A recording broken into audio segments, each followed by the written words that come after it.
अध्याय 107 वर्तमान और पूर्व प्रेमी मिलते हैं। कुछ ही समय में गूफी सभी को उस पर्वत शिखर पर ले गया जहां वह रहता था। शिखर काफी एकांत में था, बादलों और धुंध के भीतर छिपा हुआ था। शिखर पर प्राकृतिक ऊर्जा की सांद्रता बाहरी दुनिया की तुलना में लगभग 10 गुना थी। भाई गूफी, क्या ये पूरा पर्वत शिखर तुम्हारा है? जियान ने पूछा क्योंकि वह सुंदर दृश्य को देख रही थी। जियान को आश्चर्य हुआ। भावना मूल्य जोड़ 100। ये जगह बहुत सुंदर है। मेरे विपरीत, जब मैं राजकुमारी समझकर अपने कबीले में लौटी तो उन्होंने मुझे रहने के लिए एक छोटा जर्जर द्वीप दिया। जियान ने अपने पिछले अनुभव को याद करते हुए आह भरी। एक जर्जर द्वीप, ये सुनकर गूफी असहाय होकर मुस्कुराई। अगर उसके कबीले के सदस्यों ने उसे यह कहते हुए सुना तो वे शायद इतने क्रोधित हो जाएंगे कि वे खून थूक देंगे। हालांकि प्राचीन शून्य ड्रैगन कबीले को शायद सुंदरियों की ज्यादा परवाह नहीं है। मैं वहां रहता हूँ। गूफी ने सीढ़ियों पर एक बांस के घर की ओर इशारा किया जो पास ही में था। बांस का घर बड़ा नहीं था, लेकिन इसमें महिलाओं और याओतियान हुओं के रहने के लिए पर्याप्त कमरे थे, जबकि शेर राजा ने पास में एक गुफा खोली थी। हाँ हाँ, गुरु का अनुसरण करना मेरे जीवन का अब तक का सबसे अच्छा निर्णय था। शेर राजा ऐसी जगह पर होने के लिए बेहद उत्साहित था। भले ही उसे भविष्य में कोई और सौभाग्यपूर्ण घटना न मिले, लेकिन उसे विश्वास था कि वह यहाँ 7वें रैंक तक साधना कर सकता है। याओतियान हुओं को कोई आपत्ति नहीं थी। आखिरकार उसके पुराने दोस्त बहुत पहले ही मर चुके थे। अब जब वह पुनर्जीवित हो गया था और गूफी का अनुसरण कर रहा था, तो यह एक बुरा विकल्प नहीं था। इसके अलावा वह किंगलिन के साथ अच्छी तरह से घुल मिल गया था, इसलिए उनके पास अक्सर बात करने के लिए चीजें होती थी। याद रखना, हमारे कबीले का नियम है कि बाहरी लोग गू कबीले के आम लोगों से बातचीत नहीं कर सकते। गू पवित्र पर्वत श्रृंखला से अकेले बाहर न निकले। सबको बिठाने के बाद गूफी ने उन्हें कुछ निर्देश दिए और फिर जाने के लिए तैयार हो गया। ज़ियाओ यीजियान इस अपरिचित जगह में असहज महसूस कर रहा था। जल्दी से खड़ा हुआ और पूछा, तुम कहाँ जा रहे हो? गूफी ने पीछे मुड़कर देखा। ज़ियाओ यीजियान को प्यार भरी नजरों से देखा। मैं लंबे समय से गू दायरे से दूर था। अब जब मैं वापस आ गया हूँ तो मुझे कबीले के बुजुर्गों से मिलना चाहिए। यह एक जरूरी औपचारिकता है। चिंता मत करो, ये गू दायरा है। यहाँ बहुत कम लोग हैं जो मेरे लिए परेशानी खड़ी करने की हिम्मत करेंगे। गूफी, चूंकि गूफी को बुजुर्गों से मिलना था, इसलिए ज़ियाओ यीजियान उसे रोक नहीं सका और अनिच्छा से उसे जाने दिया। उसने जो कहा वह सच था। गू दायरे में बहुत कम लोग थे जो उसके साथ खिलवाड़ करने की हिम्मत कर सकते थे। हालांकि एक व्यक्ति जो परेशानी पैदा कर सकता था और कर सकता था, वह पहले से ही गू दायरे में था और वह वहां जा रही थी। गूफी अभी अभी निकला था जब जुन एक पहाड़ की चोटी पर पहुंची। याओतियान हुओं ने सबसे पहले महसूस किया कि कोई आ रहा है और तुरंत जांच करने के लिए बाहर निकल गया। गू कबीले में वास्तव में साधना प्रतिभाएं पैदा होती हैं। ये लड़की इतनी छोटी है और फिर भी पहले से ही डू सम्राट है। याओतियान हुओं ने जुन एक को देखकर प्रशंसा में आहें भरने से खुद को नहीं रोक पाया। उसे थोड़ी ईर्ष्या महसूस हुई। युवती, तुम यहाँ क्यों आए हो? चूंकि यह किसी और का क्षेत्र था, इसलिए याओतियान हुओं ने बहुत विनम्रता से बात की। ये सुनकर जुन ए ने बिना कोई जवाब दिए बस उसकी तरफ देखा। उसकी नजर बांस के घर पर टिकी रही। याओतियान हुओं के प्रकट होने के बाद जियान, ज़ियाओ यीजियान और किंगलिन को भी एहसास हुआ कि कोई आया है और बांस के घर से बाहर चला गया। जुन ए ने तीनों महिलाओं को देखा। उसकी नजर आखिरकार ज़ियाओ यीजियान पर टिकी। क्या ये वही महिला है जिसे गूफी ने चुना है? एक साथ खड़े ज़ियाओ यीजियान, किंगलिन और जियान ने जुनर का ध्यान आकर्षित किया, लेकिन ये स्पष्ट था कि ज़ियाओ यीजियान ही वह थी जिसे वह ढूंढ रही थी। अन्य दो बहुत छोटी लग रही थी। जुनर की नजर ज़ियाओ यीजियान पर स्कैनर की तरह घूम रही थी, मानो वह उसका हर विवरण देखना चाहती हो। ज़ियाओ यीजियान की सुंदरता साधारण नहीं थी। उसका पतला सुंदर शरीर और एक अलौकिक आभा थी जिससे जुनर को कुछ हद तक खतरा महसूस हुआ। आखिरकार एकमात्र क्षेत्र जहां उसे ज़ियाओ यीजियान पर बढ़त थी वह था साधना स्तर। खतरा महसूस करने के बावजूद जुनर ने इसे नहीं दिखाया। इसके बजाय वह तिरस्कारपूर्वक मुस्कुराई। वह कौन है? ज़ियाओ यीजियान ने जुनर में अन्य महिलाओं से अंतर महसूस किया। अन्य महिलाएं गूफी की प्रशंसा करती थी, लेकिन जब उन्होंने उसे उसके साथ देखा तो अधिकांश ने उसे ईर्ष्या या जलन से देखा। हालांकि यह महिला शत्रुता से भरी हुई थी। जुन ए की नजर से देखते हुए ज़ियाओ यीजियान की छठी इंद्री ने उसे बताया कि इस व्यक्ति का शायद गूफी के साथ गहरा रिश्ता था। युवती, तुम यहाँ क्यों आए हो? ज़ियाओ यीजियान ने पूछा। क्या मैं भाई गूफेई से मिलने नहीं आ सकती? हम बचपन से एक दूसरे को जानते हैं, हम बचपन के प्रेमी थे। जुन ए ने जानबूझकर गूफेई के साथ अपने अस्पष्ट रिश्ते पर जोर दिया, लेकिन उसने उनकी शादी और तलाक का जिक्र नहीं किया क्योंकि यह शेखी बघाने वाली बात नहीं थी। वह सिर्फ ज़ियाओ यीजियान को भड़काने आई थी। ओह, तो तुम भाई गूफेई की दोस्त हो। कृपया अंदर आओ। ज़ियाओ यीजियान ने थोड़ा आराम किया, ये सोचकर कि जुन ए गूफेई की बचपन की दोस्त थी। आखिर किस लड़के की बचपन की प्रेमिका नहीं होती? लेकिन जुन ए के अगले शब्दों ने उसे डर का एहसास कराया। मैं अंदर नहीं जाऊंगी। भाई गूफी ने इस प्रशिक्षण यात्रा पर जाने से पहले मेरे कमरे में कुछ छोड़ा था और मैं उसे वापस करने आई हूँ। जुन ए ने जानबूझकर यह कहा। उसकी आंखों में उत्तेजना का भाव था। भाई गूफी ने उसके कमरे में कुछ छोड़ा है उसके बिस्तर पर। ये सुनकर ज़ियाओ यीजियान का दिल तेजी से धड़कने लगा। जुन ए के शब्दों में बहुत सारे निहितार्थ थे। गूफी इस महिला के कमरे में गया था और उसने उसके बिस्तर पर भी कुछ छोड़ा था। उसने ऐसा क्या छोड़ा होगा जिसके लिए उसे व्यक्तिगत रूप से वापस करना पड़े? क्या वे उस कमरे में अकेले थे? क्या उन्होंने कुछ ऐसा किया था जैसा उसने और गूफी ने किया था? ज़ियाओ यीजियान अपने विचारों को भटकने से रोक नहीं पाई। गूफी के लिए उसकी चिंता ने उसकी सांसें तेज कर दी और उसका चेहरा पीला पड़ गया। ये देखकर किंगलिन ने जल्दी से उसका हाथ पकड़ लिया, लेकिन छोटी होने के कारण वो जुन ए के शब्दों के पीछे छिपे अर्थ को नहीं समझ पाए और ज़ियाओ यीजियान को कैसे सांत्वना दे यह नहीं जानती थी। ज़ियाओ यीजियान के दुखी भाव को देखकर जुनर के चेहरे पर एक आत्मसंतुष्ट मुस्कान उभरी। गूफी, तुमने जिस महिला को चुना है उसे चिढ़ाना आसान लगता है। जुनर ने संतोष की भावना महसूस करते हुए सोचा। अध्याय 108। पास में जियान, जो अक्सर मुखर रहता था, ने देखा कि ज़ियाओ यीजियान जुनर की बातों से परेशान था और चिल्लाया, तुम कौन हो? तो क्या हुआ अगर यह कुछ निजी बात है? बहन ज़ियाओ यीजियान और भाई गूफी जल्द या बाद में एक साथ होने के लिए बाध्य हैं। ऐसा क्या निजी है जो दिखाई नहीं देता? तुम उसे इतने प्यार से भाई गूफी कहते हुए सुनकर तुम उसके प्रशंसकों में से एक होगे, है ना? ठीक है, मैं तुम्हें स्पष्ट रूप से बता दूं, भाई गूफी के दिल में पहले से ही कोई खास है, इसलिए तुम्हें बस चले जाना चाहिए। ओह, और अपना बेवकूफाना रहस्य अपने साथ ले जाओ। भाई गूफी को वैसे भी इसे देखने में कोई दिलचस्पी नहीं होगी। जियान को इस बात की परवाह नहीं थी कि वे किसी और के क्षेत्र में थे। भले ही उसके सामने वाला व्यक्ति गू कबीले से ही क्यों न हो, अगर उसे वह पसंद नहीं आता तो वह बिना किसी हिचकिचाहट के उससे बात करती। किंगलिन ने जियान को प्रशंसा से देखा। वे लगभग एक ही उम्र के थे, लेकिन जियान कहीं ज्यादा स्पष्टवादी था। ज़ियाओ ही जियान, जो जुनर की बातों के कारण बेचैन हो रही थी, जियान की बातों पर मुस्कुराए बिना नहीं रह सकी। इस छोटी लड़की ने न केवल मूड को बेहतर बनाया, बल्कि अपने आसपास के लोगों में सकारात्मक ऊर्जा भी लाई। हालांकि जुनर की नजर में ज़ियाओ ही जियान की राहत सिर्फ हंसी की बात थी। एक ठंडी मुस्कान के साथ उसने लापरवाही से एक धमाका किया। तो क्या हुआ अगर वे साथ हैं? गूफी और मैं शादीशुदा हैं। क्या? ये सुनते ही ज़ियाओ ही जियान की मुस्कान तुरंत फीकी पड़ गई और उसका पहले से शांत मूड फिर से गिर गया। कुछ लोग सोचते हैं कि वे कुछ खास हैं क्योंकि उन्हें कुछ ध्यान मिला है, लेकिन उन्हें नहीं पता कि गूफी ने उनसे पहले मुझे अनगिनत मूल्यवान चीजें दी हैं। उनमें से कोई भी आपको अवाक कर देगा। जुन ए ने अपना सिर ऊंचा करके ज़ियाओ ही जियान को देखा। उसका लक्ष्य गूफी की महिला को शर्मिंदा करना था। जियान और किंगलिन समान रूप से हैरान थे, लेकिन जियान को तुरंत पता चल गया कि कुछ गड़बड़ है। अगर तुम भाई गूफी की पत्नी हो, तो उसने पहले कभी तुम्हारा जिक्र क्यों नहीं किया? जियान ने पूछा। मैंने भाई गूफी से शादी की है और गू कबीले में हर कोई इसके बारे में जानता है। तुम जाकर पूछ सकती हो। जुन ए के आत्मविश्वास भरे व्यवहार को देखकर जियान भी अपनी निश्चितता खोने लगी और बहस करना बंद कर दिया। इसके बजाय ज़ियाओ ही जियान की ओर देखने लगी। ज़ियाओ ही जियान का चेहरा पीला पड़ गया, उसके होंठ कांप रहे थे और वह बुदबुदा रही थी। वे शादीशुदा हैं, तो मैं क्या हूँ? एक तीसरी पार्टी। जब बात उसे जानने की आती है, तो मैं तुमसे कहीं ज्यादा जानती हूँ। गूफी और मैं बचपन से ही एक दूसरे के प्रेमी रहे हैं और शादी के बाद हम लंबे समय तक साथ रहे। मैं उनकी पसंद और स्वभाव को अच्छी तरह से जानती हूँ। ये कहना कि हम दिल से जुड़े हुए हैं, कोई अतिशयोक्ति नहीं होगी। जुन ए ने आगे कहा। उसके शब्द संतुष्टि से भरे हुए थे क्योंकि वह ज़ियाओ ही जियान की पीड़ा भरी अभिव्यक्ति को देख रही थी। इससे उसे बहुत खुशी हुई। मुझे अभी याद आया, मैंने यहाँ आने के रास्ते में कुछ लोगों को ये बात करते हुए सुना कि भाई गूफी की एक पूर्व पत्नी थी। पहले तो मुझे इस पर विश्वास नहीं हुआ, लेकिन अब ये सच लगता है। किंगलिन ने अचानक कहा। पूर्व पत्नी? तो भाई गूफी ने उसे छोड़ दिया था? जियान ने सहजता से जवाब दिया। बकवास, उसने मुझे नहीं छोड़ा, हम सौहार्दपूर्ण तरीके से अलग हुए। जुन ए ने तुरंत जवाब दिया। जब किंगलिन ने अपने अतीत को सामने लाया तो वह खुद को घिरा हुआ महसूस कर रही थी। हालांकि जियान को ऐसा लगा जैसे उसे बहुत शक्तिशाली हथियार मिल गया हो और वह जुनर की ओर इशारा करते हुए जोर से हंसने लगा। कोई आश्चर्य नहीं कि भाई गूफी ने कभी तुम्हारा जिक्र नहीं किया। पता चला कि उसने तुम्हें बहुत पहले ही छोड़ दिया था, और तुम फिर भी यहाँ आकर तमाशा करने की हिम्मत कर रही हो। मैं फिर से कहूंगी, यह एक सौहार्दपूर्ण अलगाव था। जुनर की भौहें सिकुड़ गईं और उसने जियान पर अपने दांत पीस लिए। ये छोटी लड़की हानिरहित लग रही थी, लेकिन उसके शब्द जहरीले थे। क्या फर्क है? बात यह है कि भाई गूफी अब तुम्हें नहीं चाहता। जियान ने कंधे उचका दिए, उसका चेहरा तिरस्कार से भरा हुआ था। तुम छोटे बदमाश, अगर तुम बोलते रहोगे तो मैं तुम्हें आसानी से नहीं छोड़ूंगी। जुनर पूरी तरह से क्रोधित हो गई। क्या तुम लड़ाई की तलाश में हो? कौन किससे डरता है? जियान बिल्कुल भी नहीं डरी। उसने अपनी छोटी मुट्ठियां कस लीं, कार्रवाई के लिए तैयार। जुनर अब इसे और सहन नहीं कर सकती थी। वह अभी अभी डू एम्पर तक आगे बढ़ी थी या और अपनी ताकत का परीक्षण करने के लिए उत्सुक थी। उसने अपनी डूक्यू को इकट्ठा किया और जियान पर एक मुक्का मारा। लेकिन उसे आश्चर्य हुआ। जुनर ने पाया कि जियान की ताकत बहुत बड़ी थी। उसका मुक्का रोक दिया गया और उसकी बाह में दर्द होने लगा। वे दोनों निम्न श्रेणी के डू सम्राट थे और याओ तियान हो जानता था कि जियान जुनर को संभाल सकता है, इसलिए उसने हस्तक्षेप नहीं किया। इसके अलावा वे गू कबीले के क्षेत्र में थे, इसलिए वह लापरवाही से काम नहीं कर सकता था। जियान की लड़ाई बिल्कुल सही थी। उसके पास इतनी ताकत कैसे है? जुनर हैरान थी। उसकी बाह में दर्द महसूस हो रहा था। वह जियान को सबक सिखाने की कोशिश कर रही थी, लेकिन अब उसे एहसास हुआ कि जियान भी उसके जितना ही मजबूत है। जुनर के चेहरे पर उदासी छा गई। इसके अलावा जियान एक छोटी लड़की लग रही थी, इसलिए जुनर को उसके खिलाफ पूरी ताकत लगाना अनुचित लगा।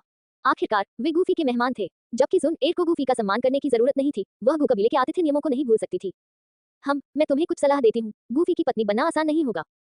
हमारे वंश की ताकत को बनाए रखने के लिए कबीले के बुजुर्ग उसे कभी भी तुम्हारे जैसी साधारण महिला से शादी करने की अनुमति नहीं देंगे। ये जानते हुए कि उसे आगे बढ़ने से कुछ हासिल नहीं होगा, जुन एर ने विदाई के शब्द फेंके और जाने के लिए मुड़ी। जुन एर के जाने के बाद ज़ियाओ जियान के चेहरे पर उलझन थी। वह अभी तक गूफी के बुजुर्गों से भी नहीं मिली थी और पहले ही उसकी पूर्व पत्नी का सामना कर चुकी थी। इस पूर्व पत्नी का रवैया आक्रामक था और अगर जियान और किंगलिन नहीं होते तो आज उसे और भी ज्यादा अपमानित होना पड़ता। बहन ज़ियाओ ही जियान, इसके बारे में ज्यादा मत सोचो। चलो बात करने से पहले भाई गूफी के लौटने का इंतजार करते हैं। किंगलिन ने उसे दिलासा दिया। बिल्कुल, मुझे समझ में नहीं आता कि एक पूर्व पत्नी के पास घमंड करने के लिए कुछ भी क्यों होगा। अगर मैं होता तो मैं एक आदमी द्वारा छोड़े जाने के बाद शर्म से खुद को जमीन में दफना लेता। जियान की ऊंची आवाज किंगलिन के बाद गूंजी। वह इतनी ऊंची आवाज में बोल रही थी कि दूर बैठे लोग भी सुन सकते थे। आदरणीय तियान हुआ उनकी रखवाली कर रहे हैं, इसलिए वे ठीक होंगे। गू दायरे से तेजी से आगे बढ़ रहा था। उसे ज़ियाओ ही जियान और अन्य लोगों की चिंता नहीं थी, बल्कि उसे इस बात की चिंता थी कि वह कबीले के बुजुर्गों का सामना कैसे करेगा। वह कबीले के नियमों को किसी से भी बेहतर जानता था। अगर वह ज़ियाओ ही जियान के साथ रहना चाहता था तो उसे पहले उनकी परीक्षा पास करनी थी। कई पर्वत चोटियों को पार करने के बाद गूफी के सामने एक भव्य हॉल दिखाई दिया। वह हॉल में दाखिल हुआ, जहां उसके दादा गूली सिरहाने बैठे थे। वहां सिर्फ गूली ही मौजूद नहीं थे, कबीले के कई बुजुर्ग भी बैठे थे। उनके गंभीर भाव गूफी को संकेत दे रहे थे कि आज का दिन आसान नहीं होगा। पोता दादा और सभी बुजुर्गों को सम्मान देता है। गूफी ने उचित शिष्टाचार के अनुसार सभी का अभिवादन किया। बुजुर्गों ने भी उसके लिए चिंता व्यक्त की, बहुत देखभाल दिखाई। कुछ विनम्रता के बाद गूली की खांसी के साथ हॉल शांत हो गया। बच्चे, क्या तुमने सच में उस लड़की से शादी करने का फैसला किया है जिसे तुम वापस लाए हो? गूली ने मुद्दे पर आते हुए पूछा। हाँ, गूफी ने संकोच नहीं किया। मेरा दिल ज़ियाओ जियान से जुड़ा हुआ है। मुझे यकीन है कि वह वही है जिसके साथ मैं अपना बाकी जीवन बिताना चाहता हूँ। गूफी ने गोली को देखा, उसकी आंखें स्थिर थीं। इस दृढ़ निश्चयी नजर ने गोली की भौहों को थोड़ा सा सिकोड़ दिया। अपने सबसे प्यारे पोते के व्यक्तित्व को अंदर और बाहर से जानने वाले गोली समझ गए कि गूफी वास्तव में दृढ़ निश्चयी है। बच्चे, इतनी जल्दबाजी करने की कोई जरूरत नहीं है। तुम्हारा भविष्य अनंत संभावनाओं से भरा है और तुम्हारा जीवन लंबा होगा। अभी ऐसा फैसला लेने की क्या जरूरत है? गू कबीले के एक बुजुर्ग ने उसे मनाने की कोशिश की। गू फे ने दृढ़ता से अपना सिर हिलाया। उसका रवैया अडिग था, चूंकि मैं अपना मन नहीं बदलूंगा, इसलिए पहले ही फैसला कर लेना बेहतर है। हमारे कबीले के नियमों के अनुसार तुम्हारी पत्नी का वंश मजबूत होना चाहिए, तभी तुम्हारी संतान को एक शक्तिशाली वंश विरासत में मिलेगा, गूली ने भौहें सिकोड़ते हुए कहा। अध्याय 109 कबीले में सभी फैसले गू कबीले के वंश की दीर्घायु सुनिश्चित करने के लिए किए जाते हैं। अगर बाहरी लोगों के साथ विवाह की अनुमति दी जाती है तो कबीले का वंश अनिवार्य रूप से कमजोर हो जाएगा, समय के साथ कमजोर होता जाएगा। इस दृष्टिकोण से गू कबीले के सदस्य के रूप में परिवार के फैसले को समझ सकता है। हालांकि समझने का मतलब यह नहीं है कि उसे इन नियमों का पालन करना होगा। इस समय गूली ने गूफी की दृढ़ निगाहों को देखा, जो अभी भी अपने पिछले निर्णय पर अडिग थी। उसके होठों पर शब्द बदल गए। लेकिन जब तक तुम खुश हो, तुम्हारे दादाजी तुम्हारा साथ देंगे। गूली ने आह भरी, गूफी के लिए गहरी परवाह करते हुए, ये जानते हुए कि 1 साल पहले जुन ए ने उसे कैसे चोट पहुंचाई थी और कैसे वह छाया से बाहर निकलने में कामयाब रहा था।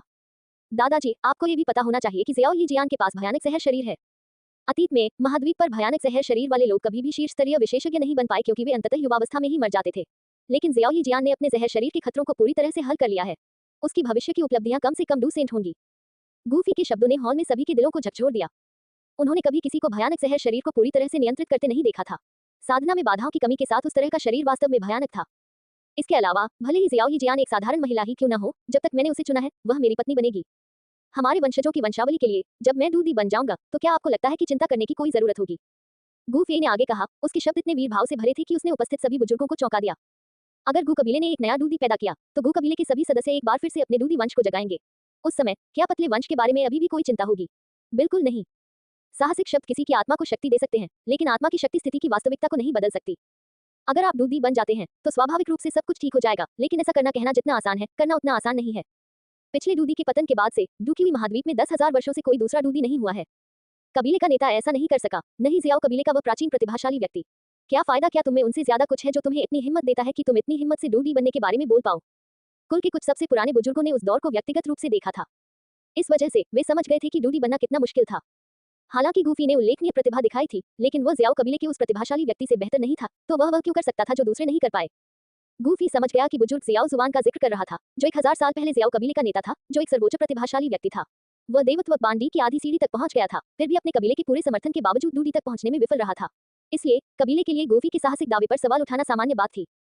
बुजुर्ग, जैसा कि लोग कहते हैं, यांगीज़ी नदी की लहरें एक के बाद एक आगे बढ़ती हैं और हर लहर पिछली से ज्यादा मजबूत होती है। सिर्फ इसलिए कि पिछली पीढ़ी कुछ हासिल नहीं कर पाई, इसका मतलब यह नहीं है कि युवा पीढ़ी कुछ हासिल नहीं कर सकती। अगर बुजुर्ग मुझ पर विश्वास नहीं करते तो समय सब कुछ साबित कर देगा। भविष्य में गू फे का नाम दूधी में दर्ज होगा। मैं, गू फे, इस दुनिया में जबरदस्त बदलाव लाऊंगा। गू फे ने सीधे उस बुजुर्ग की तरफ देखा जिसने उस पर शक किया था। उसका लहजा दृढ़ और शक्तिशाली था, जो चुने हुए व्यक्ति की आभा बिखेर रहा था। इस आभा ने गोली को गहराई से प्रभावित किया, जिसने अपने पोते के लिए जोर से जयकार की। ठीक कहा, जैसा कि मेरे पोते से उम्मीद थी। आसमान तक पहुंचने के लिए एक आदमी के पास बड़ी महत्वाकांक्षाएं होनी चाहिए।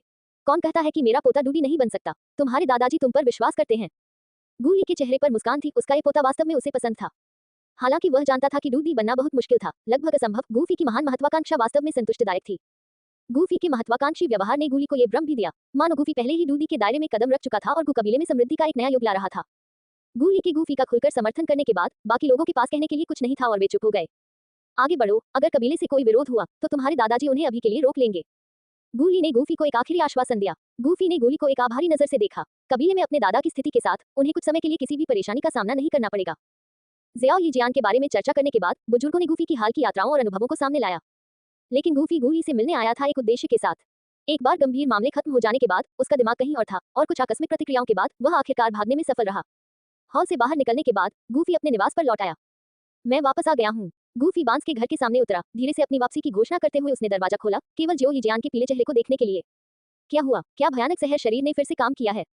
गूफी ने जल्दी से ज़ियाओ जियान की तरफ देखा, उसकी हालत की जांच की।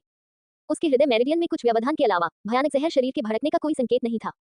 गूफी, आपकी पूर्व पत्नी पहले यहाँ थी, जियान ने गूफी को स्पष्ट रूप से सूचित किया। मेरी पूर्व पत्नी जुनर यहाँ आई थी। ये सुनकर गूफी ने भौहें सिकुड़ी। उसने उम्मीद नहीं की थी कि वह बेशर्मी से आकर ज़ियाओ जियान को परेशान करेगी। उसने क्या कहा? गूफी ने पूछा। जियान और किंगलिन ने जल्दी से सारी घटनाएं बता दी। वह पहले ही तलाकशुदा हो चुकी है, तो अब उसे क्या चाहिए? गूफी थोड़ा नाराज था। वह जुनर की हरकतों को समझ नहीं पा रहा था। उसने उसे कई बार दृढ़ता से बताया था कि वे तलाकशुदा हैं, कि उनके बीच कोई भावनाएं नहीं बची हैं और वह उसके साथ आगे कोई संबंध नहीं रखना चाहता। फिर भी वह वापस आती रही और इस बार तो उसने जियाओ जियान के साथ भी बदतमीजी की। जब वह ध्यान से देखता था तो वह उदासीन रहती थी, अब जब उसने उसे जाने दिया है तो वह बेशर्मी से चिपकी हुई है। इसके अलावा उसके पास अभी भी वह भाई जियाओ यान था। जुनर के व्यवहार के बारे में सोचकर गूफी को घृणा महसूस हुई। तुम्हारे और तुम्हारी पूर्व पत्नी के बीच क्या चल रहा है? जी यान ने उत्सुकता से पूछा। गूफी ने फिर समझाया, जियाओ जियान, वह महिला पहले वास्तव में मेरी पूर्व पत्नी थी, लेकिन अब हमारे बीच कोई संबंध नहीं है। गूफी, तुम्हें समझाने की जरूरत नहीं है, मुझे तुम पर विश्वास है। जियो जियान ने गूफी के चेहरे पर भाव देखे और अपनी भावनाओं को थोड़ा सा हिलाते हुए समायोजित किया। जब गूफी ने बात की तो उसने उसे गहरे स्नेह से देखा, एक नजर जो स्वाभाविक और वास्तविक थी, बिल्कुल भी मजबूर नहीं थी। ये वह ईमानदार भावना थी जिसने जियो जियान को गूफी पर बिना शर्त विश्वास दिलाया। जियान ने उन दोनों को देखा, उसकी आंखें जिज्ञासा और मनोरंजन से चमक रही थी, जैसे कि किसी शो का आनंद ले रही हो। उस पल अचानक से यान और किंगलिन के दिमाग में एक आवाज गूंजी, बाहर आओ, इस पल को खराब मत करो। यह आदरणीय त्यान हुओ की आवाज थी। जियान और किंगलिन अनुभवहीन थे, लेकिन याओ हो ऐसे मामलों में पारंगत थे। उन्होंने दोनों को जल्दी से कमरे से बाहर जाने की याद दिलाई। भ्रमित होने के बावजूद जियान और किंगलिन चुपचाप कमरे से बाहर चले गए। अब कमरे में केवल गूफी और जियाओ जियान थे। कमरे में दोनों ने स्वाभाविक रूप से एक दूसरे को गले लगा लिया। उनके शरीर धीरे धीरे विलीन हो गए, एक दूसरे में सही उपाय ढूंढते हुए। अध्याय 110। उत्तर पश्चिमी महाद्वीप पर जियामा साम्राज्य के महल में भव्य हॉल में माहौल तनावपूर्ण था। किसने सोचा होगा कि बूढ़ा आदमी युनशान वास्तव में एक डू पूर्वज बनने के लिए टूट गया। जियामा साम्राज्य ने जाने कितने समय में एक डू पूर्वज शक्ति को नहीं देखा है। जिया जिन तियान का चेहरा गंभीर था, वह अच्छी तरह से जानता था कि युनशान के डू पूर्वज बनने के साथ पूरे जियामा साम्राज्य में भारी उथल पुथल होगी। साम्राज्य के वास्तविक शासकों के रूप में जियामा शाही परिवार को अपनी शक्ति के लिए महत्वपूर्ण चुनौतियों का सामना करना पड़ेगा। दादाजी, इसका मतलब है कि मिस्टी क्लाउड संप्रदाय जियामा साम्राज्य में सारी शक्ति रखेगा। याओ ये ने कठोर सत्य बोला और जिया जिन तियान केवल व्यंग्यात्मक रूप से मुस्कुरा सका।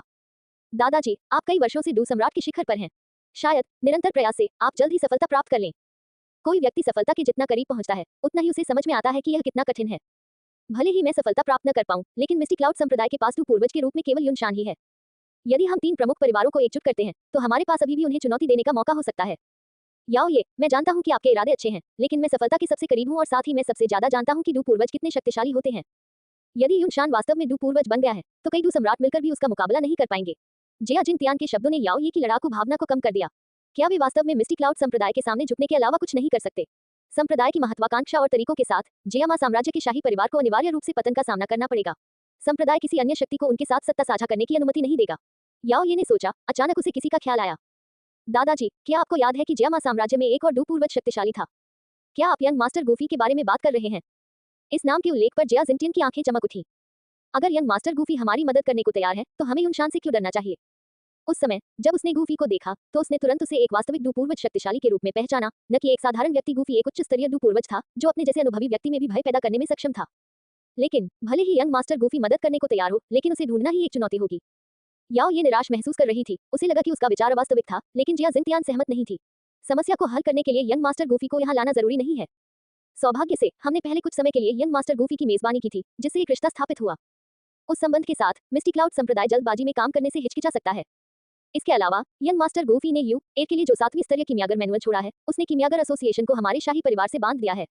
अगर मिस्टी क्लाउड संप्रदाय हमारे खिलाफ जाता है, तो कीमियागर एसोसिएशन चुपचाप नहीं बैठेगा। सुरक्षा की इन 2 परतों के साथ युनशान को भी सावधान रहना चाहिए। याओ ये ने एक ही सांस में सभी पक्ष और विपक्ष का विश्लेषण किया, जिससे गूफी के लिए उसकी लगभग अंधी प्रशंसा का पता चला। मिस्टी क्लाउड संप्रदाय के पीछे के पहाड़ों में पेड़ों के बीच 2 सुंदर आकृतियां खड़ी थीं। उनकी आवाजें जंगल में बजने वाली चांदी की घंटियों की तरह थीं। मास्टर, अब जब ग्रैंड मास्टर वापस आ गए हैं, तो आप बहुत सहज लग रहे हैं। मेरे शिक्षक के डू पूर्वज तक पहुंचने और जियामा साम्राज्य में सबसे शक्तिशाली बनने के साथ, जो लोग कभी मिस्टी क्लाउड संप्रदाय पर लालच भरी नजर रखते थे, वे शांत हो गए हैं। इसके अलावा मास्टर द्वारा क्लाउड संप्रदाय के मामलों पर नियंत्रण फिर से शुरू करने के साथ मेरे पास स्वाभाविक रूप से अधिक खाली समय है। लेकिन हाल ही में मैं असहज महसूस कर रही हूँ। युन रुकी अपने बगल में नालन यानरान को देखते हुए बेचैन। क्या इसका संबंध एल्डर युन लेंग, युन डू और युन शा द्वारा एक के बाद एक डू सम्राट तक पहुंचने से है? नालन यानरान ने अनुमान लगाया। हाँ, मैं एल्डर युन लेंग, युन डू और युन शा की प्रतिभाओं को अच्छी तरह से जानता हूँ। भले ही उन्होंने अपना पूरा जीवन प्रयास करने में लगा दिया हो, डू सम्राट तक पहुंचना लगभग असंभव होता, लेकिन वे कुछ ही महीनों में पूरा हो गया। और मेरे शिक्षक उनसे निजी तौर पर मिलते रहे हैं, यहाँ तक कि मुझे भी उनसे दूर रखते हैं। जब से मेरे शिक्षक एकांतवास से बाहर आए हैं, वे मुझसे दूर रहने लगे हैं। मुझे लगता है कि वह मुझसे बहुत कुछ छुपा रहा है। युन की चिंता स्पष्ट थी, उसकी नाजुक भौहें चिंता से सिकुड़ी हुई थी। उसे इस बात का पक्का एहसास था कि मिस्टी क्लाउड संप्रदाय के भीतर एक तूफान आने वाला है। गू दायरे में गू पवित्र पर्वत श्रृंखला, आसमान में रोशनी की एक किरण चमकी और एक जोरदार धमाके के साथ एक पतली आकृति गू किंग यान के सामने उतरी। यह जुनर थी। मुझे पता है कि तुम अभी आगे बढ़े हो और मजबूत हो गए हो, लेकिन इस तरह दिखावा करने की कोई जरूरत नहीं है। गू किंग यान ने जुनर के उतरने से उड़ी धूल को दूर करते हुए चिढ़ाते हुए कहा। लेकिन जैसे ही उसने बात की, वह जुनर के चारों ओर ठंडी आभा को देखते हुए तुरंत गंभीर हो गया। जुनर, तुम्हारा चेहरा पीला लग रहा है, क्या गूफी के साथ तुम्हारा फिर से झगड़ा हुआ? गू किंग ने चिंता से पूछा, वास्तव में उसके बारे में चिंतित था। जुन ए ने अभी अभी कहा था कि वह गूफी से मिलने जा रही है और अब वह इस तरह लौटी है, इसलिए उसका अनुमान उचित था। जुन ए ने दृढ़ता से अपना सिर हिलाया, नहीं, मैंने उसे देखा भी नहीं। जुन ए ने ठंडे स्वर में उत्तर दिया, गूफी नहीं। गू किंग ने एक पल के लिए सोचा और फिर एक और संभावना दिमाग में आई। अगर तुमने गूफी को नहीं देखा तो तुमने उस महिला को देखा होगा जिसे वह अपने साथ लाया था। उसके शब्दों पर जुन ए की नजर और भी ठंडी हो गई। हालांकि गू किंग ने सीधे उसकी ओर नहीं देखा, फिर भी उसे बेचैनी महसूस हुई। ऐसा लगता है कि गूफी जिस महिला को वापस लाया है वह सरल नहीं है। गू किंग और कुछ नहीं कहना चाहता था, लेकिन जुनर को इतना ठंडा और पीला देखकर वह अपनी बात जारी रखने से खुद को रोक नहीं सका। बस तुमने पहले ही उससे तलाक ले लिया है, तो अब उसके मामलों में क्यों उलझना? गूफी ने पहले ही खुद को दूर कर लिया है, अगर तुम उलझते रहोगे तो तुम और भी ज्यादा उलझते जाओगे। यहाँ तक कि बड़े बुजुर्ग भी तुम्हारा साथ नहीं देंगे। किसी ऐसे व्यक्ति के लिए खुद को कलंकित करना उचित नहीं है जो परवाह नहीं करता। भाई किंग ने अच्छी बात कही है। गू किंग की बात पूरी करने से पहले पास से एक आवाज आई और हवा में एक आकृति दिखाई दी। यह गू याओ थी। अतीत को अतीत में ही रहने दो, अब आगे बढ़ने का समय आ गया है। गू याओ ने मुस्कुराते हुए झुन र को स्पष्ट स्नेह से देखा। अगर कोई गूफी और झुन र की तलाक से खुश था तो वह गू याओ थी। गूफी से झुन र के दूर होने पर ही गू याओ खुले तौर पर उसका पीछा कर सकता था। वह झुन र को तब से पसंद करता था जब वे दोनों छोटी थी, लेकिन गूफी ने पहले प्रस्ताव रखा और सफल हो गई, इसलिए गू याओ पीछे हट गई। मुझे आपकी बकवास सुनने में कोई दिलचस्पी नहीं है। अगर आप इसमें शामिल होते तो आप समझ सकते थे कि यह स्थिति कितनी क्रोधित करने वाली है। झुन र ने गू याओ पर झपट्टा मारा, कोई दया नहीं दिखाई। लेकिन गू याओ निराश नहीं हुआ। उसने एक लापरवाह आशावादी लहजे में कहा, गूफी ने अपना मन बना लिया है, इसे जाने क्यों नहीं देते? किसी अप्राप्य चीज पर ऊर्जा बर्बाद करने के बजाय उस दृश्य की सराहना क्यों नहीं करते जिसे आपने अनदेखा किया है? गू याओ का मतलब स्पष्ट था, वह दृश्य था जिसे उसने अनदेखा किया था। इतने लंबे समय तक गू दायरे में रहने के बाद ऐसा कौन सा दृश्य हो सकता है जिसे अनदेखा किया जा सके? जुनर ने अधीरता से उत्तर दिया। ये कहने के बाद उसने गू याओ से निपटने की जहमत नहीं उठाई, कुछ ही त्वरित हरकतों में गायब हो गई। उसे जाते हुए देखकर गू याओ अविचलित रही, चुपचाप उसे जीतने की कसम खाती रही। वह वापस आ गया है, चलो हम भी उससे मिलने चलते हैं, गू किंग ने गू याओ से कहा। गू याओ एक पल के लिए रुका, फिर गू किंग के साथ मिलकर उस पहाड़ की ओर चल पड़ा जहां गूफी रहता था। अध्याय 111। भाई गूफी का निवास वास्तव में एक उत्कृष्ट स्थान पर स्थित है। गू याओ ने ईर्ष्या के साथ टिप्पणी की क्योंकि उसने उस पर्वत शिखर पर ऊर्जा की घनी सांद्रता देखी जहां गूफी रहता था। गूफी की असाधारण प्रतिभा और कबीले के मजबूत समर्थन के साथ उसके लिए ऐसे संसाधन प्राप्त करना स्वाभाविक है। गू किंग ने आश्चर्यचकित हुए बिना उत्तर दिया। उनका मानना था कि गूफी की प्रतिभा इस तरह की खेती की हकदार थी। मैंने सुना है कि जिस साल हम अलग हुए हैं वह पहले ही 1 स्टार टू वेनेरिक स्तर तक पहुंच चुका है। उसकी गति हमारी गति से कहीं ज्यादा है, गू याओ ने प्रशंसा के साथ कहा। वहां कौन जाता है? जब गू किंग और गू याओ बातचीत कर रहे थे तो एक बुजुर्ग की आवाज ने उन्हें बीच में रोक दिया। कुछ ही देर बाद 2 आदमी उनके सामने आए, एक बूढ़ा और एक जवान, दोनों ही डूजू स्तर के विशेषज्ञों की आभा बिखेर रहे थे। यह कोई और नहीं बल्कि गूफी और आदरणीय तियानहू थे। भाई किंग गू याओ। गूफी ने उन्हें पहचानते ही मुस्कुराया, तुम मेरे घर क्यों आए हो? उन तीनों ने अपनी युवावस्था में एक दूसरे का साथ दिया था, इसलिए उनके बीच कोई दुश्मनी नहीं थी। अगर मैं यहाँ नहीं आया होता तो मुझे नहीं पता होता कि यह इतनी अच्छी जगह है। गू याओ ने मजाक किया, क्या तुम हमें यहीं खड़े रहने दोगे या हमें चाय के लिए अंदर बुलाओगे? गू किंग ने मजाक किया, हाँ, मैं तुम्हें सबसे अच्छी चाय पिलाऊंगा, गूफी ने उन्हें अपने पीछे आने का इशारा करते हुए कहा।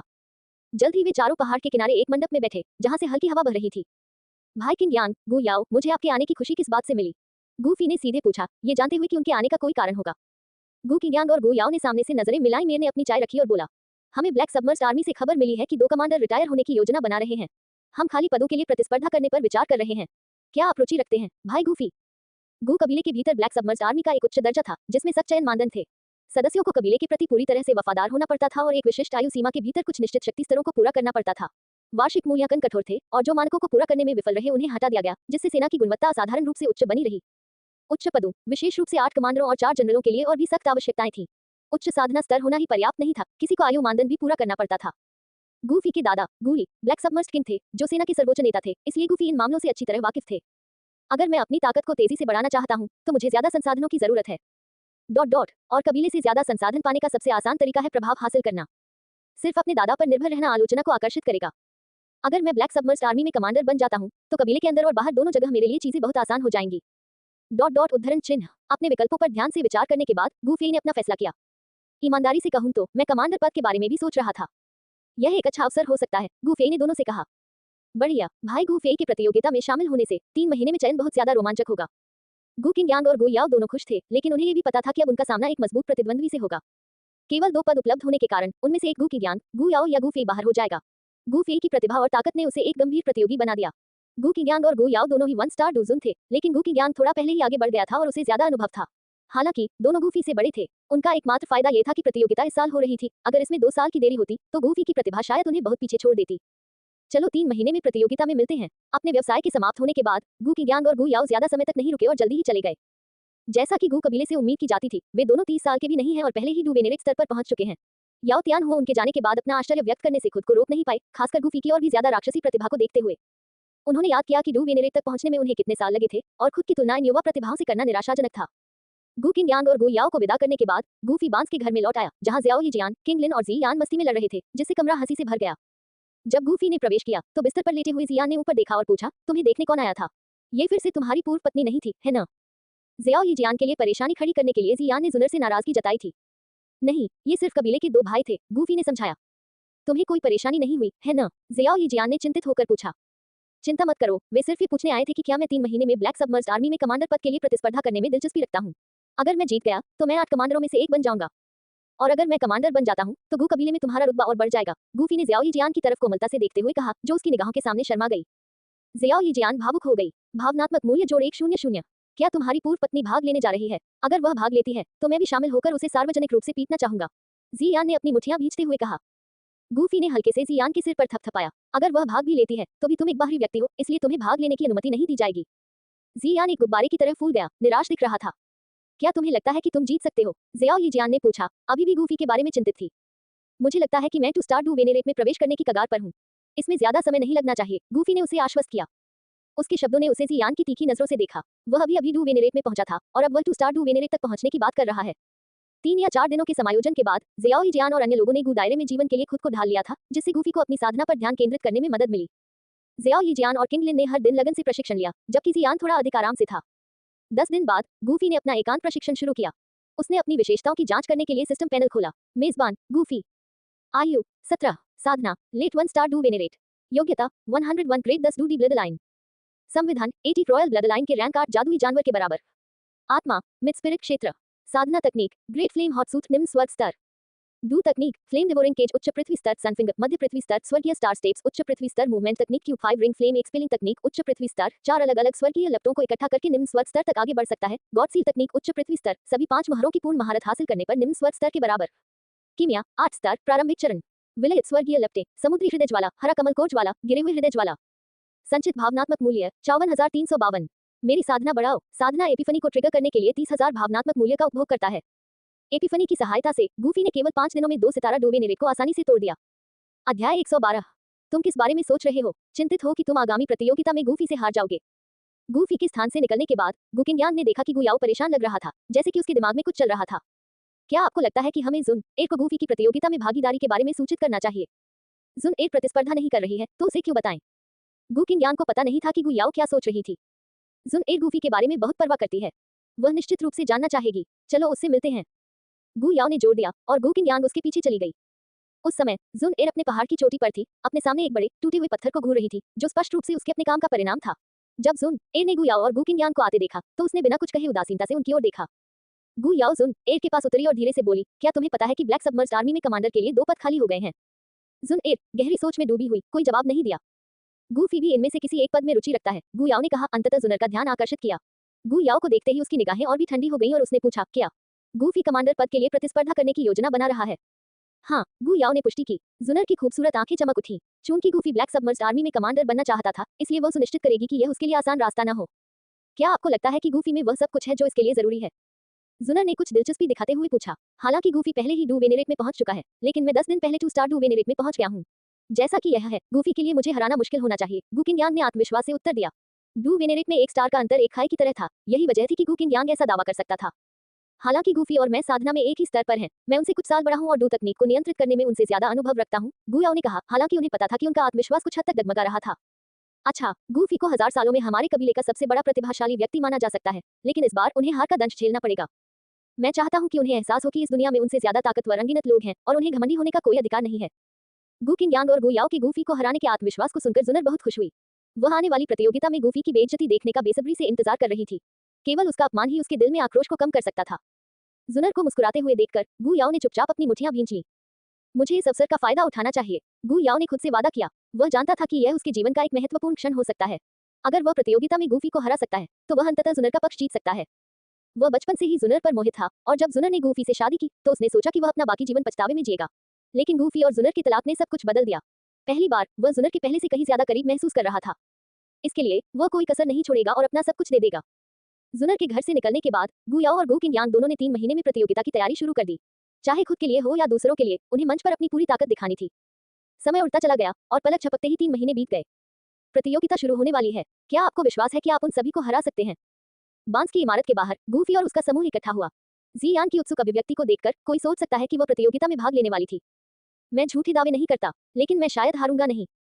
बोलने के बाद गूफी ने अपने डूकी हुई को देखा, जो बंद दरवाजे के प्रशिक्षण के बाद से और भी अधिक शक्तिशाली हो गया था। इस दौरान वह काफी मजबूत हो गया था। प्रतियोगिता में हर कोई अपना सर्वश्रेष्ठ देगा। परिणाम चाहे जो भी हो, आपको अपनी सुरक्षा को प्राथमिकता देनी चाहिए। जियो यीजियान चिंतित महसूस कर रहा है। भावना मूल्य जोड़ 100 जियो यीजियान ने अपनी चिंता व्यक्त की, केवल गूफी की सुरक्षित वापसी की उम्मीद करते हुए। गूफी ने अपने दिल में गर्मी महसूस की और धीरे से जियो यीजियान को गले लगा लिया। चिंता मत करो, वे दोनों मुझे चोट नहीं पहुंचा सकते। बोलने के बाद गूफी ने जियो यीजियान को अपनी बाहों में लिया और दूर तक उड़ गया। उसके पीछे जियान और अन्य लोग भी थे। उनका गंतव्य एक विशाल चौक था जो एक प्राचीन आभा से भरा हुआ था। जब गूफी और उसका समूह चौक पर पहुंचा तो उन्होंने पाया कि यह पहले से ही घनी भीड़ से भरा हुआ है। अधिकांश भीड़ ने काले कवच पहने हुए थे। वे गू कबीले की प्रसिद्ध ब्लैक सबमर्ज्ड आर्मी थे। उनकी आभा से ही कोई उनकी ताकत का अंदाजा लगा सकता था। ब्लैक सबमर्ज्ड आर्मी का सदस्य बनना गू कबीले के कई युवा सदस्यों के लिए एक सपना था। कमांडर का पद हासिल करने के लिए उनमें से अलग दिखना और भी प्रतिष्ठित था। इस तरह के पदों ने कबीले के भीतर अपार सम्मान दिलाया, जिससे कई लोग छोटी उम्र से ही ब्लैक सबमर्ज्ड आर्मी में शामिल होने की ख्वाहिश रखते हैं। कमांडर पदों के लिए प्रतिस्पर्धा ने स्वाभाविक रूप से भारी दर्शकों को आकर्षित किया। हर कोई देखना चाहता था कि कौन सी युवा प्रतिभाएं ब्लैक सबमर्ज्ड आर्मी के नए कमांडर बनने के लिए आगे आएंगी। गूफी के आगमन ने काफी ध्यान आकर्षित किया। क्या वह गूफी की नई महिला है? वह काफी खूबसूरत है, लेकिन उसकी ताकत में कमी लगती है। वास्तव में मैंने सुना है कि वह अभी डुकिंग स्तर पर पहुंची है। ये बहुत बढ़िया है। रुको, क्या वह पहले से ही 4 स्टार डुकिंग पर है? वह कुछ ही महीनों में 3 स्टार आगे बढ़ गई। वह साधना गति प्रभावशाली है, हमारे गू कबीले में कई लोगों की तुलना में भी तेज। ज़ियाओ यीजियान की अनूठी पृष्ठभूमि के कारण गू कबीले के सदस्यों ने उस पर बहुत ध्यान दिया। जब उन्होंने उसकी तेज प्रगति देखी तो वे चकित रह गए। वे आश्चर्यचकित हुए बिना नहीं रह सके। कोई आश्चर्य नहीं कि गूफी को ज़ियाओ यीजियान पसंद थी, वह भी एक प्रतिभाशाली थी। भीड़ की गपशप सुनर के कानों तक पहुंची, जिससे वह सहज महसूस करने लगी। उसने तिरस्कारपूर्वक ज़ियाओ यीजियान को देखा। हर बार जब कोई ज़ियाओ यीजियान की प्रशंसा करता तो जुनर चिढ़ जाती। गूफी, मैं तुम्हें समझाऊंगा कि मुझसे तलाक लेना तुम्हारे जीवन की सबसे बड़ी गलती थी, जिसका तुम्हें हमेशा पछतावा रहेगा। जुनर ने मन ही मन कसम खाए, उसकी मुट्ठियां अनजाने में भीग गईं। चलो बैठते हैं। पहुंचने पर गूफी अपने समूह को एक अच्छी जगह पर ले गया जहां से वे अखाड़े को स्पष्ट रूप से देख सकते थे। जुनर गूफे के समूह से कुछ ही दूरी पर बैठा था और वह स्पष्ट रूप से उसकी नजर को अपने ऊपर महसूस कर सकता था, लेकिन उसने उसकी ओर देखने की भी जहमत नहीं उठाई। गू किंगयांग और गू याओ भी मौजूद थे, लेकिन वे प्रतियोगिता की तैयारी में लगे हुए थे और उन्होंने गूफे के साथ अभिवादन का आदान प्रदान नहीं किया। गू कबीले की प्रतियोगिताएं काफी जीवंत हैं। जियान खुशी खुशी ज़ियाओ यीजियान के बगल में बैठा प्रतियोगिता शुरू होने का इंतजार कर रहा था। थोड़ी देर बाद ब्लैक सबमर्ज्ड आर्मी के 4 जनरलों में से एक गू झान आ गया। पहले से अस्त व्यस्त चौक तुरंत शांत हो गया। गू झान एक शीर्ष 9 सितारा डूजुन गू कबीले के भीतर प्रसिद्ध था। आज ब्लैक सबमर्ज्ड आर्मी में 7वें और 8वें कमांडर पदों के लिए प्रतियोगिता है। हमेशा की तरह शीर्ष 2 रैंक वाले प्रतियोगियों को कमांडर के रूप में नियुक्त किया जाएगा। गू झान की आवाज चौक के हर कोने तक पहुंच गई। बिना किसी और बात के प्रतियोगिता शुरू हो जाती है। पहले मैच में गूफी बनाम गू याओ। अध्याय 113। जैसे ही पहले मैच के लिए विरोधियों की घोषणा की गई, भीड़ चौंक गई। ये बहुत संयोग है, पहला मैच इन दोनों के बीच है। मुझे लगता है कि यह मुकाबला फाइनल से भी ज्यादा रोमांचक हो सकता है। वे दोनों गू कबीले की शीर्ष प्रतिभाओं में से हैं। आपको क्या लगता है कि कौन जीतेगा? हालांकि गूफी ज्यादा प्रतिभाशाली है, लेकिन मेरा मानना है कि गू याओ के पास बेहतर मौका है, क्योंकि यह सिर्फ प्रतिभा नहीं बल्कि ताकत के बारे में है। मैं असहमत हूँ। गूफी की प्रतिभा सिर्फ साधना तक सीमित नहीं है। दर्शकों ने दोनों लड़ाकों के बारे में गर्मागर्म बहस की और बिना किसी वार्म अप की जरूरत के माहौल तुरंत ही बिजली की तरह चमक उठा। अगर गू कबीले का मंच तैयार करने का ये तरीका था तो यह निस्संदेह सफल रहा। गू याओ और गूफी दोनों ही नेतृत्व पदों के लिए मजबूत दावेदार थे। उनकी लड़ाई रोमांच से भरपूर होने का वादा करती थी, जिससे हर कोई उत्सुकता से उत्सुक था। जियो यीजियान तनावग्रस्त और चिंतित महसूस कर रही थी। भावना मूल्य जोड़ 100। गूफी ने जियो यीजियान की ओर देखा, जिसका पीला चेहरा उसकी चिंता के कारण और भी अधिक रक्तहीन हो गया था। चिंता मत करो, मैं अभी वापस आ जाऊंगा। गूफी ने उसे बड़े अखाड़े के केंद्र में निर्दिष्ट युद्ध मंच पर जाने से पहले आश्वस्त किया। गू याओ, जो ये जानने के बाद से ही गूफी को ध्यान से देख रहा था कि वह उसका प्रतिद्वंद्वी है, उसने खुद से कहा, इस बार मुझे जीतना ही होगा। उस संकल्प के साथ गू याओ भी हवा में उछला, गूफी के बाद मंच पर उतरा। भाई गूफी, चूंकि हम आज नेतृत्व के पदों के लिए प्रतिस्पर्धा कर रहे हैं, इसलिए हमें पीछे नहीं हटना चाहिए। गू याओ ने गंभीरता से कहा। वह जानता था कि गूफी की प्रतिभा उसकी खुद की प्रतिभा से बढ़कर है और यह गूफी को हराने का उसका एकमात्र मौका हो सकता है। आने वाले वर्षों में गूफी की ताकत निस्संदेह उसे बहुत पीछे छोड़ देगी। इसके अलावा गू याओ के दिमाग में जुन एर की मीठी मुस्कान की छवि चमक उठी, हालांकि वह मुस्कान शायद ही कभी उस पर निर्देशित होती थी। जुन एर, तुम्हारे लिए मुझे जीतना ही होगा। ठीक है, युद्ध के मैदान में कोई भाईचारा नहीं है, चलो पूरी ताकत से आगे बढ़ते हैं। गूफी ने मुस्कुराते हुए सिर हिलाया और फिर अपनी शक्तिशाली डू क्यूई को छोड़ दिया। गू याओ को झटका लगा। भावना मूल्य जोड़ 1.5। 2 सितारा डू वेनेरेट, तुम फिर से आगे निकल गए हो। जैसे ही गूफी ने अपनी आभा प्रकट की, गू याओ दंग रह गया। उसे याद आया कि गूफी ने हाल ही में डू वेनेरेट में प्रवेश किया था और अब सिर्फ 6 महीने बाद वह एक कदम आगे बढ़ गया था। लाभ। गूफी की प्रतिभा सिर्फ असाधारण नहीं थी, यह राक्षसी थी। गू याओ ही चौंका नहीं था, गू किंगयांग और जुनर दोनों ही समान रूप से हैरान थे। ऐसा लगता है कि इस बार गू याओ के पास बहुत कम मौका है, गू किंगयांग ने अपना सिर हिलाते हुए टिप्पणी की। एक स्टार और 2 स्टार डू वेनेरेट के बीच का अंतर एक खाई जैसा था। क्या उसकी प्रतिभा वाकई इतनी जबरदस्त है? जुनर क्षण भर के लिए चकित हो गई। अंदर से वह कभी भी गूफी को तलाक नहीं देना चाहती थी, क्योंकि वह युवा पीढ़ी में सबसे बेहतरीन था। कौन ऐसे पति को छोड़ना चाहेगा जो एक अद्वितीय प्रतिभा हो? अब जुनर के दिल में अनिच्छा की भावना फैल गई। उसने अपने पीले होठों को काट लिया, उम्मीद करते हुए कि गुयाओ अपनी सीमाओं को पार कर सकता है और गूफी को हरा सकता है। थोड़ी देर के गतिरोध के बाद मैच आधिकारिक तौर पर शुरू हुआ। गुयाओ की डूकी हुई फूट पड़ी और उसके काले और सफेद बाल लहराने लगे, जैसे वह एक प्रेत की तरह गायब हो गया। उसकी आकृति हवा से भी अदृश्य हो गई। ये देखकर गूफी की अभिव्यक्ति और भी गंभीर हो गई। वह जानता था कि वह इस लड़ाई को हारने का जोखिम नहीं उठा सकता। ऐसी घटनाएं खुद के लिए नाम बनाने के लिए एकदम सही मंच थी। हारने से केवल उपहास ही होगा, इसलिए जीत ही उसका एकमात्र विकल्प था। बूम! गूफी ने अपनी दाहिनी मुट्ठी कसी और अपनी पकड़ को कसने के सरल कार्य से ध्वनि के साथ हवा में विस्फोट हो गया। उसकी डूकी हुई ज्वार की लहर की तरह उछली और उसने अपने दाहिने हाथ को आगे की ओर घुमाया, अपने सामने की जगह को निशाना बनाते हुए। जैसे ही गूफी हमला करने वाला था, अचानक एक हाथ शून्य से उभरा, जो अविश्वसनीय गति से गूफी के हाथ के पीछे निशाना साध रहा था। बूम! डूकी हुई की टक्कर के परिणामस्वरूप एक भयंकर विस्फोट हुआ, जिसमें ऊर्जा की लहरें बाहर की ओर उठी। गुयाओ की आकृति, जो अभी अभी गायब हुई थी, गूफी के सामने फिर से प्रकट हुई। इस समय गुयाओ ने एक हाथ से गूफी की मुट्ठी पकड़ी, डूकी ने उनकी बंद मुट्ठियों के चारों ओर घुमाया और उसका दूसरा हाथ गूफी की छाती की ओर बढ़ा। लेकिन गूफी आसानी से पकड़े जाने वाले लोगों में से नहीं थे। अपनी बांह को अजीबोगरीब तरीके से हिलाते हुए उन्होंने डूकी के एक धमाके के साथ गुयाओ की पकड़ को हटा दिया, जिससे आने वाले घूसे से बच गए। यह आदान प्रदान पलक झपकते ही हुआ। देखने वालों को यह तुरंत दिखाई दिया, जिससे ऐसा लगा कि दोनों बराबरी पर हैं। हालांकि केवल गुयाओ को ही पता था कि गूफी ने अपनी पूरी ताकत भी नहीं लगाई थी। अगर तुम्हें लगता है कि तुम इतने मजबूत हो, तो मैं तुम्हें जमीन पर गिरा दूंगा। माउंटेन सील खोलो, सी फ्लिपिंग सील। गुयाओ की अभिव्यक्ति गंभीर हो गई, क्योंकि उसने तेजी से हाथ की मुहरें बनाई, जिससे कई बड़े हाथ के निशान बने जो गूफी की ओर बढ़े। उसने एक बार में एक पर हमला नहीं किया, बल्कि अपनी सारी डूकी हुई गूफी के भागने के सभी रास्तों को बंद करने में लगा दी, जिससे उसे सीधे हमले का सामना करना पड़ा। गूफी का चेहरा भावहीन रहा। वह गुयाओ के इरादे को समझ गया। अगर तुम आमने सामने जाना चाहते हो, तो मैं तुम्हारी मदद करूंगा। माउंटेन सील खोलो, सी फ्लिपिंग सील। गूफी के हाथ और भी तेजी से चलने लगे, जिससे गुयाओ के हाथों से टकराने वाले समान विशाल हाथ के निशान बन गए। TLN, वे गॉड सील तकनीक का उपयोग कर रहे हैं, जो एक उच्च टियर 2 तकनीक है। ये गू कबीले की एक गुप्त विरासत है, जिसमें 5 अलग-अलग शैलियां शामिल हैं: open mountain seal, sea flipping seal, overturning land seal, sky burying seal और प्राचीन गॉड सील। प्रत्येक सील एक दूसरे से जुड़ी हुई है। जब कोई सभी 5 सीलों में पूर्ण महारत हासिल कर लेता है, तो यह अपने चरम पर एक कम स्वर टियर 2 तकनीक के बराबर होता है। उनकी तकनीकों की टक्कर ने विस्फोटों की एक श्रृंखला प्रतिक्रिया को ट्रिगर किया, जिससे ऊर्जा की लहरें बाहर की ओर टकराने लगी। यदि अखाड़ा पर्याप्त बड़ा नहीं होता और शक्तिशाली विशेषज्ञों द्वारा सील के साथ सुदृढ़ नहीं होता, तो दर्शक इसके बाद फंस सकते थे। टकराव से धूल जमने के बाद गूफी दृढ़ रहा, जबकि गुयाओ का चेहरा बहुत पीला पड़ गया था। स्पष्ट रूप से गुयाओ, जो रैंक में एक स्टार से नीचे था, गूफी के लिए एक मैच नहीं था। गूफी और अधिक समय बर्बाद नहीं करना चाहता था। उसने पूरी ताकत से जाने का फैसला किया। जैसे ही गूफी ने अपनी पूरी ताकत झोंकी, गुयाओ ने खुद को पूरी तरह से पराजित पाया। उसे रक्षात्मक स्थिति में जाने के लिए मजबूर होना पड़ा, जिसमें वापस हमला करने का कोई मौका नहीं था। गूफी के अथक हमले के कारण उसकी रक्षा भी कमजोर पड़ गई। केवल लड़ने की भावना रखने से जीत नहीं मिलेगी, यह विचार गुयाओ के दिमाग में आया। तभी गूफी अचानक उसके पीछे प्रकट हुआ और उसकी पीठ पर हथेली से वार किया। उसके शरीर में स्वर्गीय ज्वाला की लहर ने गुयाओ को ऐसा महसूस कराया जैसे वह मौत का सामना कर रहा हो। गूफी के चेहरे पर गंभीर भाव देखकर गुयाओ को एहसास हुआ कि उसे जीतने की कोई उम्मीद नहीं है। अब और नहीं, अब और नहीं, मैं आत्मसमर्पण करता हूँ। गुयाओ ने निराश होकर हार मान ली। जैसे ही गुयाओ ने आत्मसमर्पण किया, ब्लैक सबमर्ज्ड आर्मी के 4 कमांडरों में से एक गुझान ने तुरंत गूफी को विजेता घोषित कर दिया। मुझ पर नरमी बरतने के लिए धन्यवाद, गूफी ने मंच से उतरते हुए हल्के फुल्के लहजे में कहा। उन्होंने गुयाओ के बिना कोई वास्तविक खतरा पैदा किए आसानी से मैच जीत लिया। अन्य प्रतिभागियों ने इसके बाद बारी बारी से मैदान में प्रवेश किया। प्रतियोगिता उम्मीद के मुताबिक जारी रही, जिसमें अंतिम मैच कुकिंग यांग और गूफी के बीच था। हालांकि कुकिंग यांग गुयाओ से एक स्टार अधिक मजबूत थे, लेकिन वे भी गूफी के सामने कोई मुकाबला नहीं कर पाए। औपचारिकताओं की एक श्रृंखला के बाद गूफी अंतिम विजेता के रूप में उभरे। परिणामस्वरूप गूफी सेना के 7वें कमांडर बन गए। कुकिंग यांग ने 8वां स्थान प्राप्त किया। इस जीत ने युवा पीढ़ी की शीर्ष प्रतिभा के रूप में गूफी की स्थिति को मजबूत किया, क्योंकि 6 पिछले कमांडर 30 से अधिक थे, जिनमें से कुछ 40 के करीब थे। पिछले 2 कमांडरों ने स्वेच्छा से पद नहीं छोड़ा था, लेकिन उनकी साधना में कम प्रगति के वर्षों के बाद उन्हें हटा दिया गया था। इस शानदार उपलब्धि के साथ गूफी जियो यिजियान के बगल में खड़े होकर बातें कर रहे थे और हंस रहे थे। गूफी की वजह से जियो यिजियान भी गौरव का आनंद उठा। ये दृश्य देखकर जुनर को अपने भीतर एक अकथनीय उदासी महसूस हुई। मूल रूप से ये सब मेरा होना चाहिए था, उसने सोचा। उसका दिल पछतावे से भारी था। अध्याय 114। जुनर की ईर्ष्या भरी निगाहों के तहत गूफी आधिकारिक तौर पर ब्लैक सबमर्ज्ड आर्मी के 7वें कमांडर बन गए, जिनकी प्रशंसा कई कबीले के सदस्य करते थे। हालांकि गुकिंग यांग भी 8वां कमांडर बनने में सफल रहा, लेकिन गूफी के बगल में खड़ा होकर वह महत्वहीन दिखाई दिया। गुकिंग यांग केवल एक असहाय मुस्कान दे सकता था। उद्घाटन समारोह के बाद गूफी जियो यिजियान और अन्य लोगों के पास लौट आया। जियान तुरंत उछलकर गूफी के हाथों में ब्लैक सबमर्ज्ड आर्मी की वर्दी का निरीक्षण करने लगा। ये प्रभावशाली लग रहा है, लेकिन उतना अच्छा नहीं है जितना कि जियो यिजियान ने आपके लिए चुना था। बेशक जियो यिजियान का स्वाद बेजोड़ है, अन्यथा वह मेरे साथ कैसे हो सकती है? गूफी ने शेखी बघारी, जिससे जियो यिजियान हंस पड़ी। उसका चेहरा थोड़ा लाल हो गया। तुम्हारी आगे क्या योजनाएं हैं? जियो यिजियान ने चिंता से पूछा। कमांडर बनने के बाद मुझे प्रशिक्षण के लिए ब्लैक सबमर्ज्ड आर्मी के साथ रहना होगा।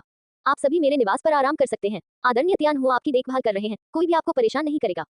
गूफी ने याओ तियान हुओ की ओर देखा, जिसने समझ में सिर हिलाया।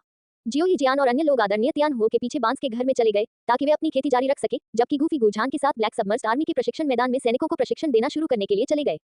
ब्लैक सबमर्स्ड आर्मी के अधिकांश लोग गू कबीले के जोशीले युवा थे जो अपनी ताकत और प्रतिभा को बेहतर बनाने के लिए उत्सुक थे। ऐसे गुण जो गूफी में प्रचुर मात्रा में थे। कई सैनिक उनकी बहुत प्रशंसा करते थे, इसलिए नए होने के बावजूद गूफी को किसी प्रतिरोध का सामना नहीं करना पड़ा और सब कुछ सुचारू रूप से आगे बढ़ा। एक कबीले के प्रतिभाशाली व्यक्ति और अब एक कमांडर के रूप में कबीले के भीतर गूफी का प्रभाव प्रतिदिन बढ़ता गया। एल्डर गूली ने कई दिनों तक मुस्कुराना बंद नहीं किया था। भाई किंग यान, मेरा काम पूरा हो गया है, इसलिए मैं अब जा रहा हूँ। एक दिन अपने कर्तव्यों को पूरा करने के बाद गूफी ने गू किंग यान को अलविदा कहा और जाने के लिए तैयार हो गया। जैसे ही वह प्रशिक्षण मैदान से बाहर निकलने वाला था, एक नर्म लेकिन कुछ हद तक घृणित आवाज ने पुकारा, भाई गूफी, हर दिन सैनिकों को प्रशिक्षित करना कठिन रहा होगा। गूफी ने भौहें सिकुड़ी, ऊपर देखा तो पता चला कि यह जुन एर थी। आज जुन एर हमेशा की तुलना में अधिक विनम्र थी, यहाँ तक कि वह गूफी के बारे में गर्मजोशी से पूछताछ करने के लिए प्रशिक्षण मैदान में भी आई थी। कमांडर के रूप में यह मेरा कर्तव्य है। गूफी जुन एर के साथ आगे बातचीत नहीं करना चाहता था, उसने उसके मधुर स्वर के बावजूद अपना रवैया बदले बिना सपाट जवाब दिया। गूफी के उदासीन शब्दों पर जुन एर की आंखों में थोड़ी उदासी झलक उठी, लेकिन उसने अभी भी उत्साह का दिखावा किया। हालांकि इससे पहले कि वह फिर से बोल पाती, गूफी ने उसे रोक दिया। अगर कुछ और नहीं है तो मैं अपने रास्ते पर चलूंगा। गूफी का स्वर दूर था क्योंकि वह जुन एर की ओर दूसरी नजर डाले बिना चला गया। जुन एर वहीं खड़ी रही, स्तब्ध, गूफी की विदा होती हुई आकृति को देखती रही। उसे अपनी बात कहने का मौका भी नहीं मिला। शिकायत की भावनाएं धीरे धीरे उभरने लगी। उसके साथ इतना ठंडा व्यवहार कब हुआ था? जुन एर, तुम भी यहाँ प्रशिक्षण मैदान में हो। गू किंग यांग और गु याओ मैदान से बाहर आ रहे थे और गु याओ ने खुशी खुशी जुन एर का अभिवादन किया। इसका तुमसे क्या लेना देना है? जुन एर ने झल्लाते हुए गूफी की ठंडक से अपना गुस्सा गु याओ पर निकाला। जुन एर, गु याओ ने तुम्हें भड़काने के लिए कुछ नहीं किया। इसके अलावा तुम्हें समझना चाहिए कि वह तुम्हारे बारे में कैसा महसूस करता है। गू किंग यांग ने भौहें सिकुड़ी। चूंकि गूफी अब उसे अपनी बहन के रूप में नहीं चाहता था, इसलिए जुन एर का गु याओ को चुनना कोई बुरा विकल्प नहीं होगा। कैसी भावनाएं! उसने दावा किया था कि वह पिछली बार गूफी को हरा सकता था, और क्या हुआ? वह पूरी तरह से अपमानित था। बिना किसी ताकत के बड़े बड़े दावे करने का क्या फायदा? जुन एर ने गुस्से से जवाब दिया। गु याओ को कोई भाव नहीं दिया। जुन एर, भाई गूफी वाकई मेरी पहुंच से बाहर है। उसकी ताकत मुझसे कहीं ज्यादा है। गु याओ ने ईमानदारी से स्वीकार किया। गूफी से हारने के बारे में उसे कोई शिकायत नहीं थी। क्या तुम्हें लगता है कि मैं गूफी से कमजोर साथी चाहूंगा? अगर मैं किसी कमतर, असफल व्यक्ति के साथ समाप्त होता हूँ, तो मैं कबीले में अपना सिर कैसे ऊंचा रख सकता हूँ? क्या तुम कबीले में दूसरों द्वारा मेरा उपहास होते देखना चाहते हो? जुन एर ने चिल्लाते हुए कहा। उसका रवैया ठंडा और निर्दयी था। गु याओ को उसके शब्दों पर अपने दिल में एक पीड़ा महसूस हुई। उसने अपने सामने खूबसूरत जुन एर को देखा, उसका शरीर कांप रहा था। क्या मैं हमेशा से गलत था? क्या जुन एर वास्तव में यही सोचती है? ये सब समय क्या मैं सिर्फ अपने आप को धोखा दे रहा हूँ? डॉट डॉट प्रश्नवाचक चिन्ह उद्धरण चिन्ह। उस पल गु याओ को अचानक एहसास हुआ कि इतने सालों में उसे कौन पसंद है, इस बारे में वह शायद गलत था। भाई गूफी से बेहतर किसी को पाना शायद नामुमकिन है। कम से कम जियाओ कबीले का वह बेकार बदमाश तो कभी ऐसा नहीं कर सकता। गु याओ की आंखें अचानक तीखी हो गईं, उसका स्वर कठोर हो गया। क्या तुमने क्या कहा? जुनर ने उम्मीद नहीं की थी कि गु याओ उसके सामने भाई जियाओ यान का अपमान करेगा। यह उसका एकमात्र वर्जित नियम था, जिसे गु याओ, जिसने हमेशा उसकी आज्ञा का पालन किया था, भी पार करने की हिम्मत नहीं कर सकता था। इसके अलावा गु याओ ने पहले भी अपने भाई जियाओ यान को मारने के लिए किसी को भेजा था। इस पल जुनर ने गु याओ को गुस्से से देखा। अगर उसकी ताकत की कमी न होती तो वह खुद गु याओ पर हमला कर देती। मैं सिर्फ सच कह रहा हूँ। तुमने जियाओ कबीले के एक बेकार सदस्य की खातिर भाई गूफी के साथ अन्याय किया है। डॉट डॉट उद्धरण चिन्ह। मैं भाई गूफी की बात नहीं समझता था, निर्णय ये सोचते हुए भी कि वह गलत था। लेकिन अब मुझे एहसास हुआ कि उसका चुनाव वास्तव में कितना बुद्धिमानी भरा था। ये कहने के बाद गु याओ ने अपना सिर दूसरी ओर घुमा लिया, अब जुनर की ओर नहीं देख रहा था। जुनर, जो हमेशा प्रशंसकों से घिरी रहती थी, अचानक किसी ऐसे व्यक्ति से अस्वीकृति का दंश महसूस करती थी जिसने कभी उसका बहुत पीछा किया था। उसका पहले से ही उदास मूड और भी गिर गया। जुनर ने बोलना शुरू किया लेकिन पूरा नहीं कर पाई, एकाकी आकृति के साथ मुड़कर हताशा में चली गई। प्रशिक्षण मैदान छोड़ने के बाद गूफी बांस की इमारत में लौट आई, जहां जियान किंगलिन के साथ खेल रहा था। तुम आखिरकार वापस आ गए। मैं यहाँ बहुत उब रहा था। तुम ठीक समय पर वापस आ गए। जियाओ यिजियान ने अभी अभी अपनी साधना पूरी की है। जैसे ही जियान ने बोलना समाप्त किया, जियाओ यिजियान अपने कमरे से बाहर निकल गई। साधना से ताजा जियाओ यिजियान अभी भी स्वर्ग और पृथ्वी की ऊर्जा से घिरी हुई थी। उसकी डूक्यू प्रचुर थी, स्पष्ट रूप से उसने महत्वपूर्ण प्रगति की थी। जब उचित रूप से उपयोग किया जाता है तो दुखद विष शरीर वास्तव में किसी की शक्ति को आगे बढ़ाने के लिए एक शक्तिशाली उपकरण है। क्या मेरे दूर रहने के दौरान किसी ने आपको कोई परेशानी दी? गूफी ने जियाओ यिजियान को अपनी बाहों में खींचते हुए पूछा। जियाओ यिजियान ने अपना सिर हिलाया, फिर पूछा, क्या आप ब्लैक सबमर्ज्ड आर्मी में अच्छी तरह से समायोजित हो रहे हैं? सेना का प्रबंधन सख्त है, लेकिन यह मुख्य रूप से आम सैनिकों पर लागू होता है। कमांडरों के पास बहुत अधिक स्वतंत्रता है। ये सुनकर अच्छा लगा, जियो यिजियान ने धीरे से उत्तर दिया। आप जियो यिजियान के बारे में चिंता कर रहे थे, डर रहे थे कि जब आप दूर होंगे तो उसे तकलीफ होगी, जबकि मैं अपने दिमाग से उब गया हूँ। ठीक से सो नहीं पा रहा हूँ या ठीक से खा नहीं पा रहा हूँ, लेकिन कोई भी मेरी परवाह नहीं करता है। डॉट डॉट उद्धरण चिन्ह। जियान ने गूफी और जियो यिजियान को देखने के लिए अपना सिर बाहर निकालते हुए चिढ़ाते हुए कहा। ठीक है। अब जब मैं वापस आ गया हूँ तो मैं कुछ 8वीं स्तरीय गोलियां परिष्कृत करने की योजना बना रहा हूँ, और मैं आपके लिए कुछ अतिरिक्त बनाऊंगा। ये सुनकर कि उसके पास जल्द ही खाने के लिए और गोलियां होंगी, जियान तुरंत बहुत खुश हो गया। कुछ और निर्देश देने के बाद गूफी ने गोलियों को परिष्कृत करना शुरू करने की तैयारी की। इस बार उसका लक्ष्य एक उच्च गुणवत्ता वाली 8वीं स्तरीय गोली को परिष्कृत करना था। जैसे ही गोली बनी, एक 6 रंग की गोली की गड़गड़ाहट अचानक उस पर्वत शिखर पर उतरी जहां गूफी स्थित था। क्या ये 6 रंग की गोली की गड़गड़ाहट है? 8वीं श्रेणी की गोली का अनोखा संकेत। ऐसा लगता है कि यह 7वें कमांडर के पर्वत शिखर से आ रहा है। बस 1 साल पहले 7वें कमांडर ने 7वें स्तर तक पहुंचने में सफलता प्राप्त की थी और अब 2 साल से भी कम समय बाद वह पहले से ही 8वें स्तर के कीमियागर के रूप में आगे बढ़ चुका है। गूफी की 8वीं श्रेणी की गोलियों को परिष्कृत करने की क्षमता ने एक बार फिर हलचल मचा दी। 18 वर्षीय 8वें स्तर का कीमियागर जो 6 रंगों वाली गोलियों को बुलाने वाली गोलियां बनाने में सक्षम है, उसे याओ कबीले के बीच भी एक प्रतिभाशाली व्यक्ति माना जाएगा जो कीमिया में अपनी विशेषज्ञता के लिए जाना जाता है।